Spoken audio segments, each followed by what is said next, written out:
पढ़ाई के लिए जैसे जेईई वगैरह एग्ज़ाम की तैयारी की, तो तैयारी करने के बाद फिर मुंबई गए, आईटी मुंबई, एरोस्पेस इंजीनियरिंग। ऐसी चीज़ मुझे मिल जाए जो मैं करता रहूँ, बस मज़ा आता रहे, लाइफ चली जाए पूरी। प्रयागराज महाकुंभ से चर्चा में आए आईआईटी वाले बाबा अभय सिंह ने आश्रम छोड़ दिया है। कहाँ गए यह किसी को नहीं पता। गुरुवार रात उन्हें तलाशते हुए उनके माता पिता भी जूना अखाड़े पहुंचे, लेकिन तब तक वो जा चुके थे। आश्रम के साधुओं ने बताया अभय लगातार मीडिया को इंटरव्यू दे रहे थे, जिससे उनका मानसिक तनाव बढ़ रहा था। उन्होंने मीडिया में कुछ ऐसी बातें भी कही जो विवाद का कारण बन गई। इसके चलते ही उन्होंने आश्रम को छोड़ने का फैसला लिया।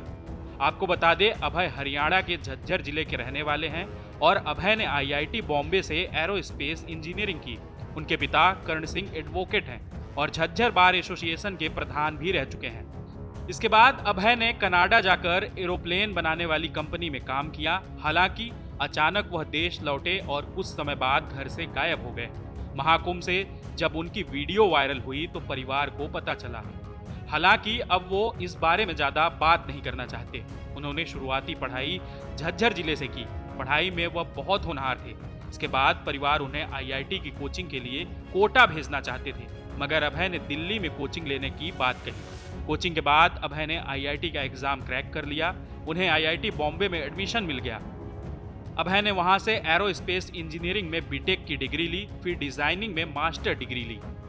आपको बता दें, अभय की छोटी बहन कनाडा में रहती है। पढ़ाई पूरी करने के बाद परिवार ने उन्हें अच्छे फ्यूचर के लिए कनाडा भेज दिया। कनाडा में अभय ने कुछ समय एरोप्लेन बनाने वाली कंपनी में काम किया।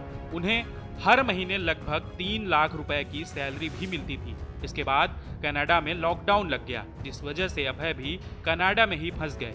परिवार का कहना है अभय की अध्यात्म में पहले से ही रुचि थी। लॉकडाउन के दौरान अभय जब अकेला पड़ा तो उसने अपनी जिंदगी के बारे में ज्यादा गंभीरता से सोचना शुरू कर दिया।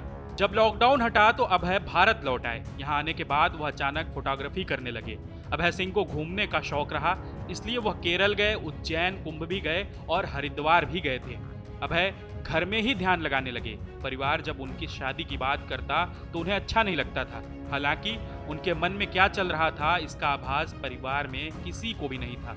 परिवार के मुताबिक 11 महीने पहले अचानक अभय सबके संपर्क से बाहर हो गए। परिवार ने बहुत कोशिश की लेकिन बात नहीं हो पाई। वह इतना कहते थे कि कोई अगर जरूरी काम है तो मैसेज कर दिया करो। हालांकि करीब 6 महीने पहले परिवार को चिंता हुई और अभय से बात करनी चाहिए तो उन्होंने माता पिता और बहन का नंबर भी ब्लॉक कर दिया। अभय के पिता कर्ण का कहना है कि वह बचपन से ही बातें कम करता था, लेकिन हमें कभी यह आभास नहीं था कि वह अध्यात्म के रास्ते चल पड़ेगा। क्या वह अपने बेटे को घर लौटने के लिए कहेंगे? इस पर उन्होंने कहा, मैं तो कह दूंगा लेकिन उसे तकलीफ होगी। उसने अपने लिए जो निर्णय लिया है वह उसके लिए सही है। मैं कोई दबाव नहीं डालना चाहता। वह अपनी धुन का पक्का है। हालांकि इकलौते बेटे के अचानक संन्यास लेने से मां खुश नहीं है। इस मामले में मीडिया ने जब अभय सिंह की बात की थी तो उन्होंने कहा था, मैं जो करना चाहता था वह परिवार को पसंद नहीं था। घर वालों की शादी की बात में मेरी कोई रुचि नहीं थी। मैं हमेशा से ही घर छोड़ना चाहता था, इसलिए मैंने आईआईटी मुंबई से पढ़ाई की। एक मीडिया चैनल से अभय सिंह ने अपनी लव लाइफ पर भी बात करते हुए कहा था, मेरी गर्लफ्रेंड थी और हम 4 साल तक साथ थे, लेकिन शादी तक बात नहीं पहुंची। मैं माँ बाप के झगड़ों को देखकर शादी करना नहीं चाहता था। जिंदगी में भी वही सब झगड़े होते, इसलिए सोचा क्या करना है, अच्छा है अकेले रहो और खुश रहो। मुझे ऐसा लगता था कि ऐसे ही लड़ाई झगड़ा करना है तो इससे अच्छा है कि अकेले ही जियो।